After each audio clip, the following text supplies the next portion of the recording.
Hey everyone, it's Dave Asprey with Bulletproof Executive Radio. And today we've got JJ Virigin, a friend and a 30-week straight New York Times best-selling author with the Virgin Diet on the show. JJ, welcome. Happy to have you here. Thank you. I'm a big fan, fueled by Bulletproof. Thank you. I love that. I know that you're a fan of Bulletproof Coffee. And I'm a fan of the things that you've written as well, where you really pay attention to food quality and food sensitivities and things like that. And thought it would be really cool this episode if I got a chance to ask you about the Virgin Diet instead of talking incessantly about the Bulletproof Diet. I think your book is definitely worth a read, and that people ought to know about what you've been doing. Not that most of them don't already, given your massive media footprint and the fact that you're all over the place in the media. You got there after, about 25 years working in holistic nutrition and functional medicine and all these celebrity people and whatnot. So kind of give me the JJ story. Yeah. Like, how did you get to be such a diet expert? I'm a woman. We're all diet experts. No, seriously, I at age 12, I was very athletic, and I was actually in ballet, so I was on point ballet, which is stupid as a 6-foot-tall woman. But because of that, I got very into nutrition and really how to use nutrition to optimize. I was running track and doing point ballet and working out with the football team. So it was everything I could do with nutrition, because it's pretty clear that exercise without nutrition is not going to get you anywhere. And when you put the two together, it's such an amplification. I started paying my way through graduate school as a personal trainer. And in graduate school, I was falling prey, I admit it, to, the way you lose weight is you have to eat less and exercise more. So I was diligently, my poor first clients, my apologies to you. I am so sorry. But I was just doing what I was told for once in my life. And so, we were taught, hey, they've got to eat less, they've got to exercise more, you got to create this caloric deficit. And so I'm doing that. And most of my clients were 45 to 55-year-old women. These are the women that are going to struggle the most because their hormones are starting to go wacky, they're starting to raise their cortisol. So now their insulin's up, just the worst hormonal milieu for losing weight. So clearly making them over-exercise and then eat less is the single worst thing I could have done. And it wasn't working. So yeah. Dave, I like to say I'm not insane. I sat there and I went, all right, it's not working. So I went back to UCLA, is where I got my undergrad, and I went into the biomed stacks and I started going, let's find out why. And I thought, why is all the stuff I'm being taught in school not what is in the literature from 20, 30, 40, 50 years ago? And, we're taught when we do graduate work to disregard, like, you got to have current studies. I'm like, why did our body change? Like, seriously, if we found out that 30 years ago that the Eastern Europeans had it nailed with the right type of exercise, that was when it was clear to me. I'm like, why are we doing all this long endurance training? It's so clearly not the way to go. Right. So I started putting all this stuff together, and honestly, way back then, to say that calories really don't count. They count, but where they come from counts so much more. And that you shouldn't be doing endurance training. I'm surprised I wasn't stoned to death, really. Because these were everything was about aerobics and eating fat-free. And yeah. I did all those things at the time. And I was always overweight and always broken out and just a mess. But I was like, I'm going to figure this out. I'm going to crack this code. And it took me years. And along the way, I started teaching this course to doctors called Overcoming Weight Loss Resistance. And it looked at sex hormones and insulin, leptin, and thyroid, and all the different GI issues and toxicity. And, it really occurred to me that food was the big needle mover. You had to start with food first. And how do we make this simple? Because the course was so hard that the doctors kept coming back. I'd have people go, this is the 5th time I've come through it. And I'm like, well, if you can't get it 5 times through, then how are you going to apply it to your patients, right? How do we do this to simplify it down, drill it down so you can get some fast results and get in the game? And that's really where this all came from. So JJ, a lot of people are driving right now, listening to Bulletproof Executive Radio on their commute. It's a standard thing twice a week. So they can't see your video. But is it actually true that Michelle Obama is jealous of your arms? That is so funny. But seriously, you're ripped. You look awesome, and it's amazing. Not bad for a 50-year-old. It's funny. So now I'm a 50-year-old with a total knee replacement from that point ballet when I was a teenager, because some snarky person on Facebook said, well, maybe if you didn't exercise so much. And I went, I blew out my knee when I was 17, and I held it together for 33 years. And then finally I was like, this is ridiculous. But, it's interesting because people will look at me and they go, you must spend forever in the gym. I go, no, really, actually, I probably spend less time in the gym than you guys are commuting right now. But it's all about high intensity interval training and then the right nutrients to do so. Hey, by the way, I wanted to tell you, as I was healing from my knee surgery, which I had a total knee replacement. I found out 10 minutes before I had it that I was going to have it. I thought I was going to have a partial. Yeah. And which is the best time to find out, by the way. So then I start hammering supplements. The minute I'm in my own room and the nurse walks out, it's like, give me my bag, right? Yeah. And I have all this stuff with me. So I used your glutathione. I used the upgraded collagen. I mean, I had this thing nailed. The only upsetting thing was that no one could bring me Bulletproof in the hospital. I'm like, where the hell's the coffee? Get me out of here. Get me home. But I used a walker for 2 minutes. I never used it again. I was back at the gym. I mean, I started moving it that day. I was back at the gym 10 days later doing lunges and squats and step-ups and plies and everything. Wow. And in high shoes 2 weeks later. So, you were in high shoes at age 50, 2 weeks after knee surgery. You're pushing like NFL recovery limits after knee surgeries. No joke. Like, I was just like, okay, well, I trained for the surgery and then I had, the nutrient hit that I took after surgery, I was like, all right, let's go. And it's funny because someone's like, gosh, you're supposed to get so catabolic after surgery. You didn't lose the thing. I go, no, I knew, I know what I'm doing. You planned ahead, right? I planned ahead, yes. Did you use L-Glutamine as well? Oh, heck yeah. Yeah. Absolutely. Post-surgery or post-injury, you just have to pound that stuff. How much did you take? I'm at like 10 grams is my favorite dose for people, is 3 heaping teaspoons or a big tablespoon. I used vitamin C, phosphorylserine. I used a special amino acid blend. I used this stuff I hate from Donna Gates, Cocoa Biotic, but I was like, they trash your gut. So I'm like, all right, I'm gonna hammer myself back with probiotics and prebiotics and fermented foods. So lots of protein. Lots of fish oil. I went straight high dose fish oil. So I mean, it just the pharmaceutical, the pharmaceutical, my supplement big thing. I couldn't even keep it on the table next to my bed. I had a big bag next to the bed, next to the table with everything, and then multiple shakes throughout the day. But yeah, it's been 4 weeks now, and I just recorded videos for 10 hours the other day. So most people who are 50 who undergo a joint replacement surgery have brain fog, like serious brain fog for months afterwards. And you're back to your normal. And JJ, you are actually a biohacker. I mean, you just did it. I was working that night. So finally, this is the sad part. I brought in my partner into the pre-op because I wanted to get all the stuff done before surgery. I knew we'd have like 30 minutes to an hour. I'm like, why waste time? So we're like working all this stuff. They're trying to give me things to and we're working. And then I get out of surgery. Now I want to keep doing this, but I can't remember, because I've just come out of anesthesia. But I'm hitting myself with GPC immediately. I hit myself with GPC right pre-surgery and then immediately. When you say GPC, just for people listening, that's glycerol phosphatidylcholine. Glycerol phosphatidylcholine. I did that with my son who, was left for dead in the street and basically died. And now he's running, they're like, he'll never walk. And he's sprinting down the soccer fields. His last 2 surgeries, we just hammered him with GPC right before surgery. He woke up, he's like, let's go home. Right. And you're doing this, and GPC is essentially something that makes acetylcholine the neurotransmitter, and it's something that helps you create myelin, the insulated lining of your nerves. And when you're injured, your requirements for this go up dramatically. How much of this are you taking? I'm sure some people listening to this are like, I'm going to have surgery. What do I do? Well, I would tell people kind of a maintenance dose of GPC is 2,000 mics a day. I do pre-surgery. I will do it 3 times a day, 2,000 micrograms. And I will do it. I mean, I just bring it and I do it right before surgery. And then I have my little stash of stuff. So the minute people leave the room, bring the bag. So I had all sorts of stuff with me that night next to my bed. So the nurses go in and out, and I've got all my things.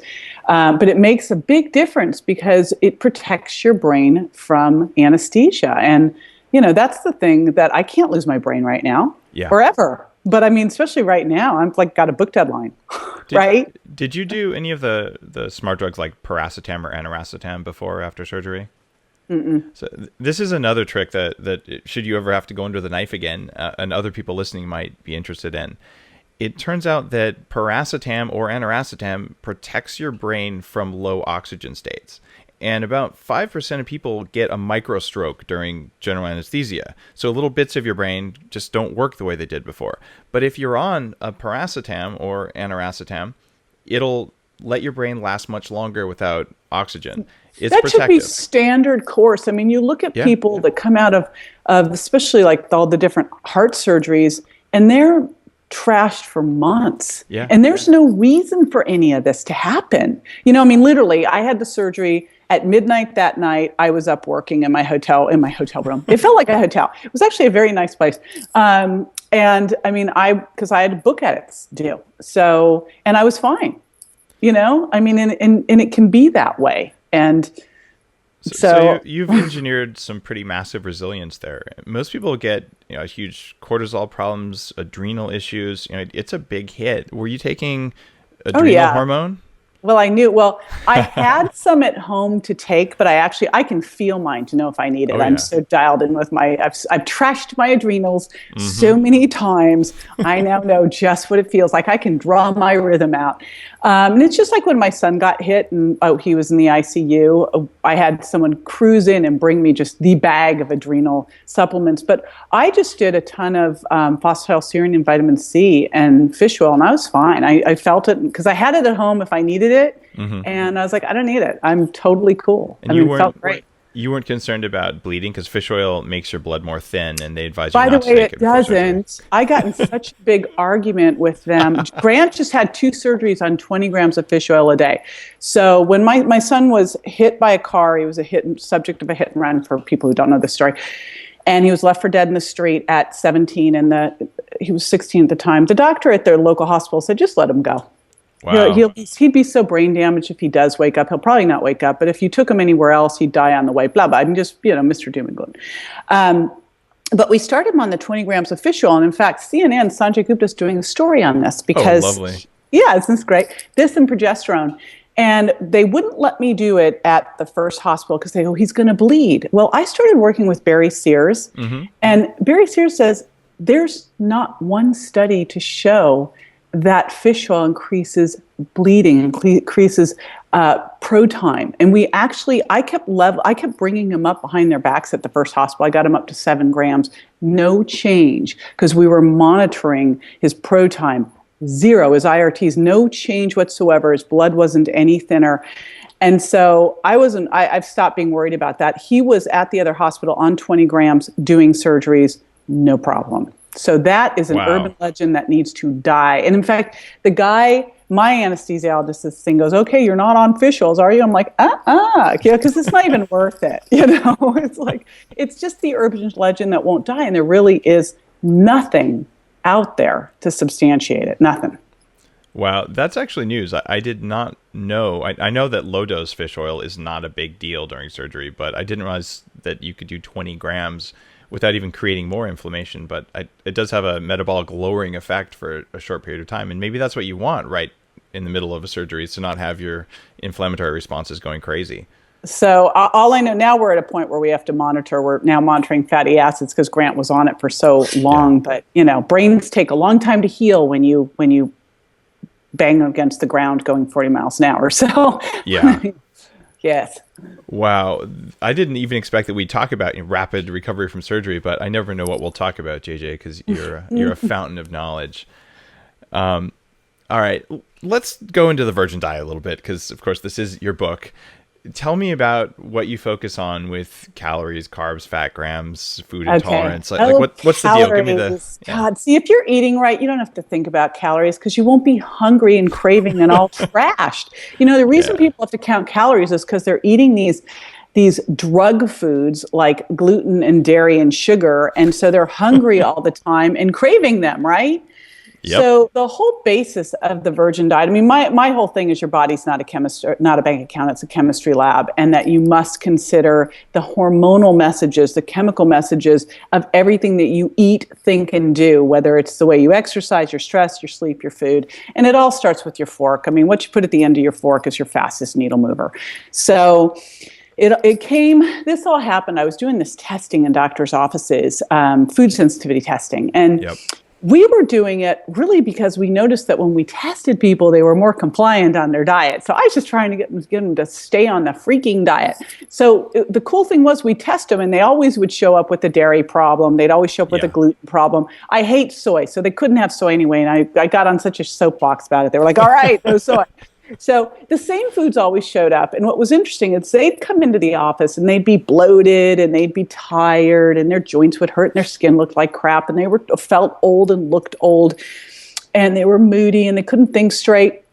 And that's what the problems were. That's what they were complaining about. Most of them were like, forget even losing weight at this point, I give up. But they were those issues. And if you look at why most people go to the doctor, it's because they're tired or they hurt, right? And so we would do the test. The same foods always showed up. We'd pull the foods out. The symptoms would go away like in a matter of days. And after a couple years, I wish I could say, so after a couple of weeks, but after a couple of years, I go, maybe we don't need to test. And also, we weren't able to do one test because we had to look at gluten both from a delayed food sensitivity way, an immune way, but also we had to look at it through genetics, and really you should look at it through hormones. And so when you look at different foods, you've got to think of the intolerance that could be created both through your immune system, whether it's immediate or delayed, which is far more common, through your hormonal system, and through your genetics. And there's not one test. I mean, the test. And I don't believe even if we could put all the tests we know now together, we have all the answers on it. And then we have all that weird extraneous crap like GMOs and weird colorings and stuff. You don't know what's in your food when you go to a restaurant anyway, right? No, it's a total crapshoot. I mean, how scary is that? It's like, what's really in that chicken? You know? So chicken's kind of one of the scariest ones going at this point. I won't eat that stuff. You know, you're so much better off with grass-finished beef than chicken. I mean, it's like, try to find some chicken that hasn't been fed GMO corn and soy. Good freaking luck on that one. So anyway, I noticed that. So I thought, I'm really all about messages that can change the most people in the shortest amount of time. One of the things I see in functional medicine, the kind of world I like to play in, is that people like to take on the really complicated people and do all these like intense little tweaking. I'm like, well, what if I could put you on something that's going to make a big change in a matter of days and, you're going to feel 80 to 90% better? Let's do that. So, so what the Virigin diet is you drop these 7 foods: gluten, dairy, eggs, soy, corn, peanuts, sugar and artificial sweeteners, whole nother story. You pull them out. Sugar, of course, you're not going to pull out 100% because some of the foods naturally have sugar, but you're not eating high sugar impact foods.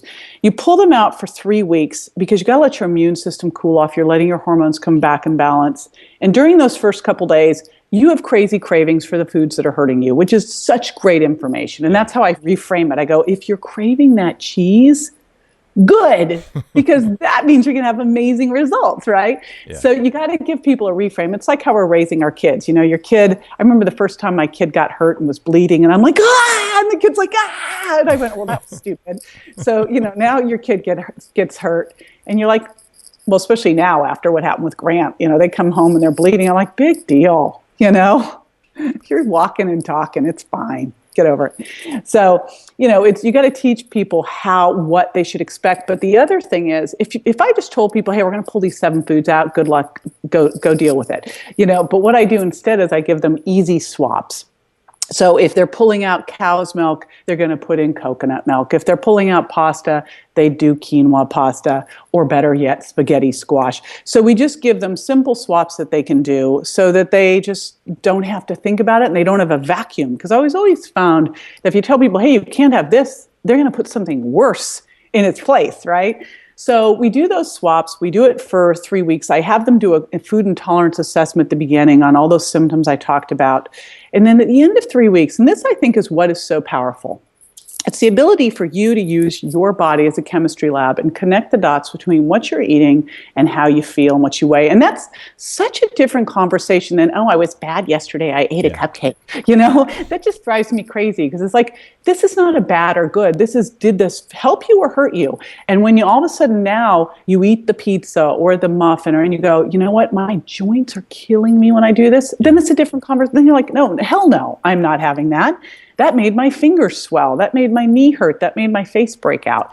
So then you know which foods really work for you, because these symptoms are so low grade and they've also become so accepted and acceptable. You know, for some reason, I mean, go to the store and it's like there's a gazillion headache medications. Yeah. There's tons of 5-hour energy. There's all of these things for diarrhea and constipation and gas and bloating. I'm like, what if it's just the food you're eating and you don't really need all that crap, right? And you could change it in a matter of days. So you mentioned a few of the things that I track in myself. You mentioned joint pain, but you also mentioned like knee versus fingers hurting and acne and rashes. All those things are signs that something's off in your biology. Right. And okay, what's the difference between knee pain in a knee joint and finger pain in a finger joint?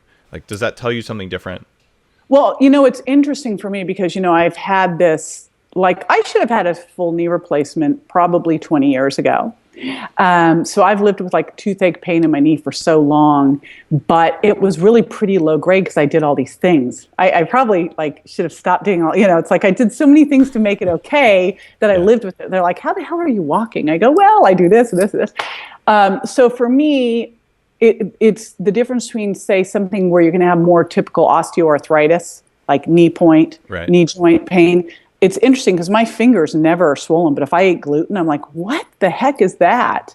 You know, and I don't have arthritis in my fingers. Right. That's just a wacky thing that shouldn't happen at all. You know, it's more, you expect it more in joints where you know that you've done some trashing over the years, you know, and you've worn some things away, but it's not like I've overwritten, you know. Yeah. I don't even like to write. So, oops, don't say anything about that. I'm a father. I speak it. It's really funny, but different parts of the body hurt from different foods. Like I can tell you what a potato will do to me versus what gluten will do versus even like specific types of mold because I'm extra sensitive to it. Yeah, so like the nightshades would hit your arthritic joints, and gluten I find again for a lot of people it's fingers. I'm not sure why. Are you okay? And dairy, man, dairy just destroys my skin. Destroys it. Yeah. It's especially cheese, right? Especially cheese. You can spot a cheese eater. Just look at the skin on their face. You're like, ew. Can't you? I'm like, you're a cheese eater. Yeah, everyone's gonna. I feel like we should have a t-shirt of that one, you know? That's hilarious. Anyway. So yeah, it's all about connecting those dots and these symptoms that we have that people never think. They're like, that's just normal. I'm getting older. La, la, la, la. It's like, no, it's not. It's not normal. No. Anything, and you made such an important point. Our body has no way to send us an email, right? Yeah. So, like, we shouldn't be getting sick. You shouldn't have low energy. You shouldn't be gassy and bloated. No, it's like, this is not supposed to happen. So if it's happening, there's a reason. Figure it out. Shocking. That whole "there's a reason" is liberating.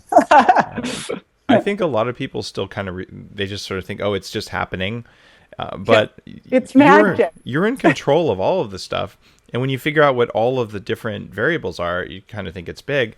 But your diet does a great job of saying, well, let's pick the most likely candidates. And honestly, we think very similarly that way. But there's a question I've been wanting to ask you on camera. And what's up with no eggs? You allow nuts, which are common triggers, but you say no eggs? Like egg yolks are like basically, what the hell? They're so good. Okay. So here's the thing. This was all because I was doing all this testing. Yeah. So I was doing all, and so I was doing something called IgG testing for the audience, delayed food sensitivity testing.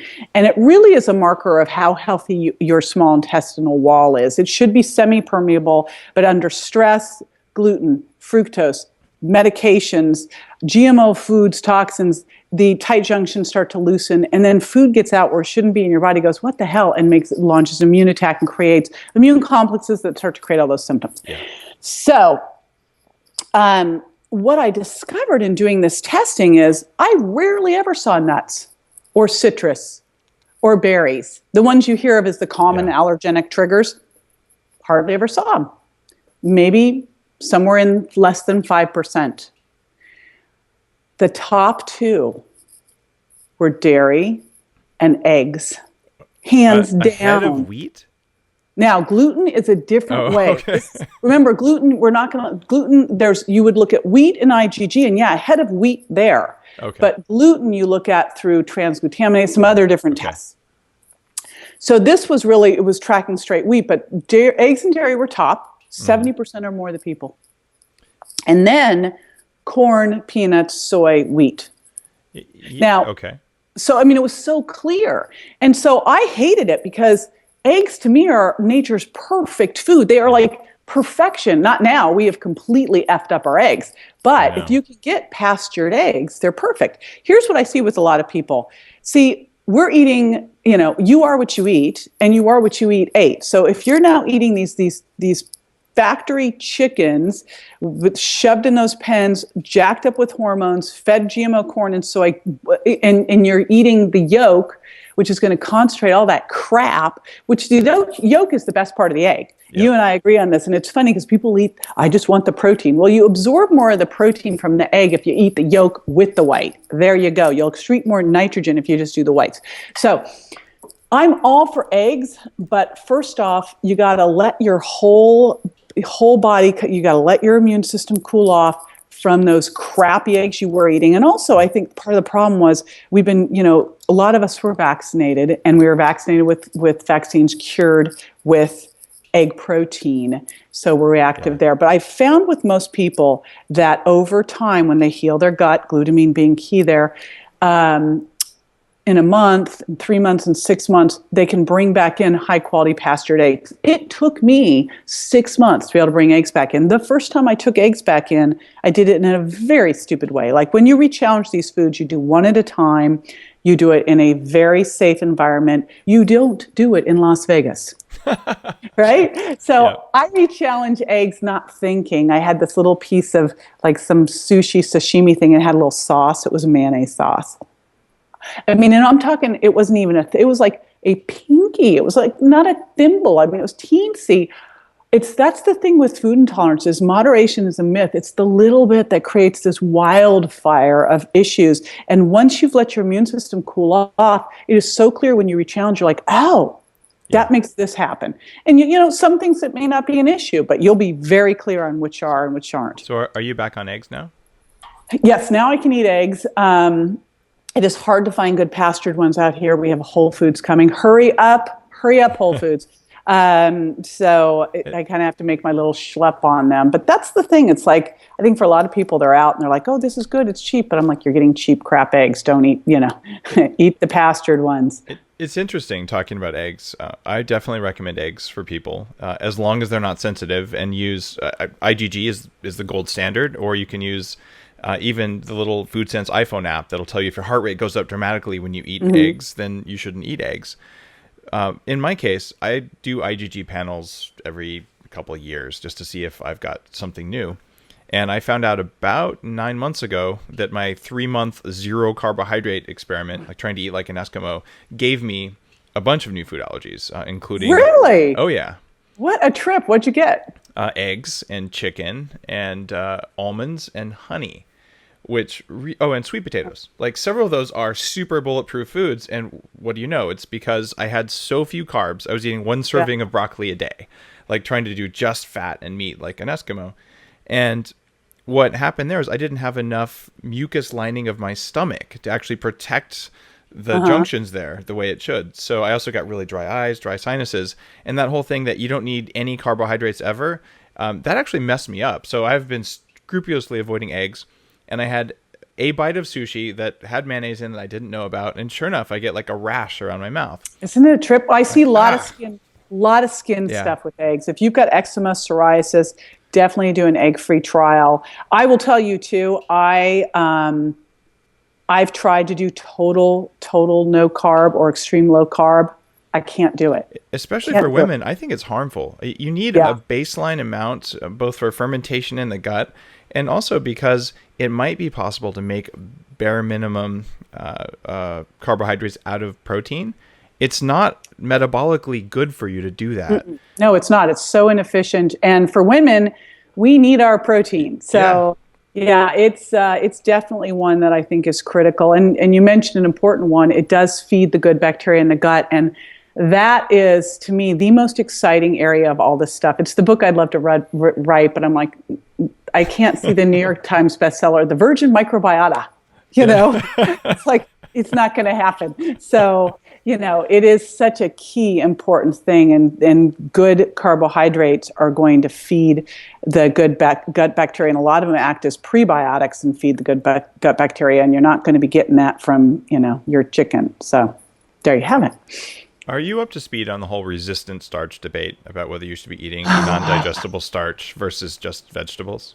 Okay, what do you think? I'd love to hear what you think on it.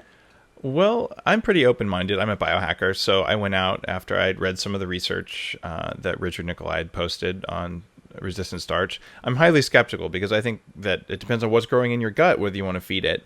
Yeah, and exactly. You feed the bad guys too, Yeah, one of the more famous guys there has like some kind of gut bacteria, not really gut bacteria. It's from avalanches or from icebergs or something, some strange kind of bacteria. It's like, oh, look, I have a lot of this.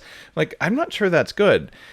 And histamine-forming bacteria is a major issue. So what did I do? I went out and I bought some potato starch, which causes, funny enough, nightshade problems because I know I'm nightshade sensitive. Ditch that. Plantain starch. My children, for the first time ever, learned that Daddy can fart, and it's awful, and it clears the room. Because that is not a problem on the Bulletproof diet or on the Virgin diet, as far as I can tell. Yeah. And I'm like, well, I can stick with it for a while. And then I got hives. And I'm like, you know what? I don't think this is working. No, it's not. It just made me bloat. I bought the whatever there's, that product. The corn one? I don't know what it is. One of my buddies you got it. Yeah, you can. Yeah. I tried it for a couple days. I'm bloated. That's it. Wow. See, UCAN doesn't bloat me at all. It totally bloats me. So I'm like, no way. I don't know if you can see my arm in your video there, but I think I actually put on a little bit more muscle mass from the we're UCAN arm stuff. wrestling when I see you. That's it. Oh, you'll take me down, JJ. I mean, that's it. I've issued a challenge. The Eskimo diet versus the Virgin diet. Exactly, and so I think there might be something to the UCAN stuff because you can stay in ketosis when you're on it. This is a very specific engineered kind of resistant starch, different than what a lot of people are talking about. So whenever I get someone who really knows what they're talking about on the podcast, I like to ask that question because I'm on the skeptical side. I just played around with it and I'm like, I just didn't feel good on it. So then I ditched it. So I didn't go further. I think I'm in that same camp. I gave it a really fair shot and my kids are still saying that was gross. They're 4 and 6, so it was also. But if they're boys, I was going to say, my kids would have been so impressed. Mommy, you did that. That's hilarious. All right, what about intermittent fasting in women? Because I'm not a fan of intermittent fasting in women. Okay, good. Me either. And I wrote about this last year, and it was a really popular post. I said, intermittent fasting dangerous for women? Or something like that. Think back to caveman times, Of course, men, you guys are supposed to be able to just hang with bad stuff going on and be able to take care of us and go out and kill tigers and lions. But we were supposed to be back there with our food, nursing and taking care of kids and having steady food supply. That's it. We have got a much more intricate hormonal system. Yeah. And when you miss meals, it trashes your adrenals. That's it. And the research shows it. It shows infertility, adrenal problems, gaining weight, not losing it. And so this whole thing, when they say, so skip breakfast. I mean, first of all, if you're going to skip a meal, don't skip breakfast. Skip dinner, my first whole book is about, women's fertility and pregnancy and all that. And I think skipping meals for women, unless they're at a point in life where they have a ton of time and energy for recovery, it's a nice hormetic stressor, just like an intense workout to skip a morning meal, but to do it every day doesn't work. And that's one of the reasons that if you use fat in the morning, fat is what makes the hormone system work. And this is why the whole bulletproof approach to intermittent fasting says during the fast, you eat fat, but no sugar and no protein. So you get that autophagy. And see, if I could have my bulletproof coffee, I could probably pull it off. Right. Because I'd be okay. But and that's what I found with so many women clients and women on the blog is they're saying intermittent fasting. I tried it and I got really tired. My sleep went away. I didn't do so well. But then they add the fat back in and they do better. Well, you have to tell the women that anyway because they're still out there. And women, do not be fat phobic. I eat so much fat.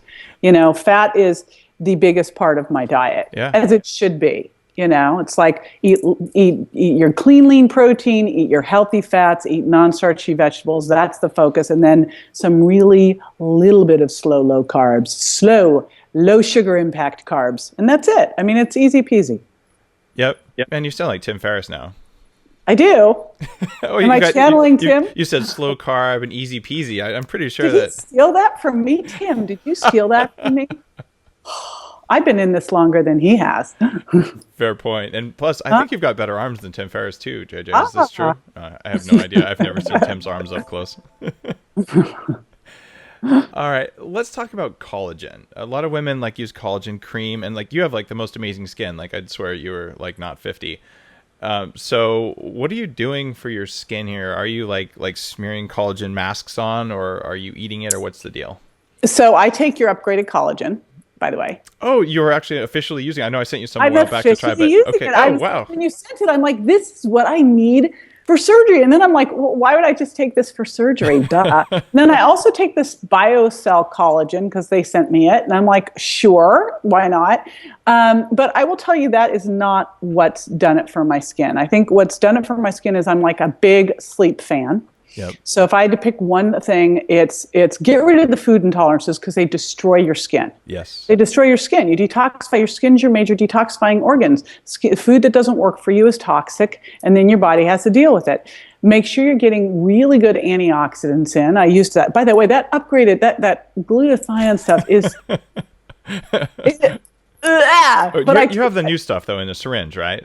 Yes. It's better than the old stuff. But I mean, I'm like, I can do this. And then I'm slamming down Cocoa Biotic with it. I'm like, God, this better work. But it does, doesn't it? Yes.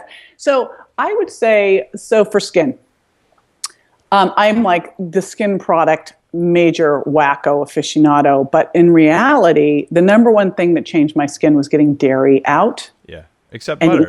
You still eat butter. Oh, I eat grass-fed ghee. Yeah. So I get dairy out, and then I eat lots of healthy fats. So that's huge. Yeah. I do a lot of plants, but a lot of non-starchy vegetables. I actually don't even eat fruit anymore. I don't either. And then because I've been doing all the research on my sugar book, and I'm like, fruit is that. Yeah. Anyway, fruit makes you fat, makes you age. On a fructose thing. Yeah. So I'm really not glycating. I'm really trying to not glycate. So that's what you're seeing on my face. But I also do use from our buddy, Dr. Suzanne Bennett. She's got these collagen masks from Korea and called Purigenics. And I use those. I was going to use one last night just for you. I actually didn't. So this is me without the collagen mask. But I try to do those once or twice a week. I'm just not so good at that. I'm really much better about eating correctly, and I think that makes the biggest difference of all. And I believe you should have sun. I don't wear sunscreen. I do use mineral stuff on my face that probably blocks some of it, but and I don't lay out in the sun, but I live in Palm Springs. And that's probably it, man. Those big things. And I have this crazy biochemist friend, and I will be honest with you, I don't know what's in it because he won't tell me, but I use this special spray on my face, whatever the heck it is. All I know is I used it on my knee for my knee surgery, and this scar, I'll show it to you when I see you. Yeah. Because scars are the new hot thing, by the way. Mm-hmm. Forget tattoos, scars are the new hot. Oh, like ritualistic scarring stuff. Yeah. Yeah, well, maybe not. But my scar on my knee is so awesome, and you can hardly see it, and it's 4 weeks, and I believe it's the spray. Are you taking serapeptase as well? No, I'm not taking that. I did natto. Natto, similar. Okay. Yeah. That's part of my recommendations for post-surgery to reduce scarring is you take massive doses of either natto or serapeptase or both mixed. Well, I did natto and bromelain. I started. Okay, good. So you're on it. Okay, good. I was like, oh no. No, it's a question. Do you want silkworms or like soy boogers? Neither one is very attractive in terms of where they come from, but they both do that same scar digestion thing, and I'm constantly amazed at how fast we can heal when we're given It's incredible. Well, and I also did soft tissue work starting the next day. How about lasers? Did you do any infrared light or laser? I didn't. I'm going to do some laser on the scar if I need to, though I don't think I need to. Do you want me to bring my laser with me when we meet in Tampa? All right, I'll bring you my medical grade laser. Oh, and I also have been doing the what's the thing called? Vibroderm? I always think the Bulletproof Vibe. Yeah, you're on. To me, it sounds like a vibrator. Is that a bad thing?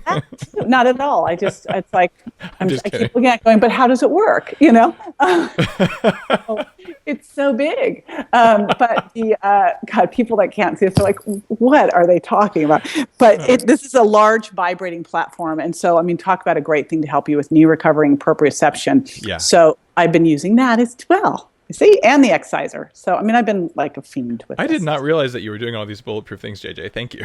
Yes, I'm a bulletproof babe. And we totally didn't. You need that T-shirt. You need the bulletproof babe T-shirt. Oh my God, I'm taking a note on marketing. I'm taking a note on that one. Thank you. So people really should know that, like, we don't sit ahead of time going, "Ooh, let's talk about each other's products." No. I am your best marketing person, I swear, everywhere I go. In fact, my entire team, as we get ready for our book launch, everyone is unlimited bulletproof. So, and they all know it. It's like, got enough? Because someone's like, I'm out of bulletproof. I'm like, oh no, So we're all on it. We'll keep you guys well stocked for sure, because I find the same thing with my team. Everyone who works for me gets a monthly supply of the coffee and the brain octane and the other stuff, because, like, how could I not know that? Right? I do. Right? Yeah. Brand consistent. I must share with the listeners, we do this really fun event with a bunch of healthcare experts twice a year. And we had, I don't know, maybe 60 or 80 of them. And we ran out of bulletproof. And it was like a freaking crisis. I couldn't believe it. I'm like, guys, seriously, just go to the coffee shop. No! It was like, whatever you do, Dave, do not run out of bulletproof at this event. I'll be there personally in a few weeks making the coffee for people, and we brought a lot of coffee this time, and everything. Boy, who knew that they could drink that much? I was like, wow. Well, when you're at a conference too, it's your conferences aren't boring, but the average conference, you're at a hotel, you're indoors all day, and you get kind of groggy. I like to serve it at the events that I do, because they get all that, like, crazy mental energy, so then they're more engaged, which is I think part of it. People just don't want to feel blah when they're sitting there. Yeah. Well, they don't have to worry about that at my events. No, you keep things going, that's for sure. Yes. Well, JJ, there's a question that I ask everyone who's been on the show towards the end of the show, and that is, given everything you know, not just about diet or nutrition, but your whole life story, the 3 most important pieces of advice you'd offer for people who want to kick more ass. So people want to perform well for any reason, anyway. What should they know? What can you tell them? Number 1, you are never better than when you're challenged. When what happened with my son happened, I had about 24 hours of an incredible pity party. And then I slapped myself and went, all right, this is going to be the best thing that ever happened to him and to me and to our family. And what do we need to do to make him recover 110%? And I believe that you don't necessarily need that kind of challenge, but we're never better than when we have that thing to aspire to. And so get it, and don't make it something, make it scary. When I know I've gotten to a place where I'm not scared, I know that I've got to go push a lot bigger goal out there. So that's the first thing. The second thing is, damn it, make time for sleep. The most important thing you can possibly do for your health is sleep. Sleep is it. So 7 to 9 hours of quality sleep, figure out what your perfect time is for that, and then make that one happen, because it's huge. And then I think one of the fastest ways you can change your health, I don't think one of the fastest way you can really change your health is by changing what's on the end of the fork. And so I think you really owe it to yourself to figure out which foods work for you and which don't, and quit blaming your symptoms on stupid stuff like your genetics or getting older. Your body's screaming at you, listen. I don't know if you hear these magic sounds. I was like, what's that? Do we have a fairy in the room or something? I think so. These, every time you offer a piece of good advice, apparently there's a special sound that comes out of my computer. So sorry about that, Jane. The computer likes me. Exactly. I don't even know which app is doing that, but all right.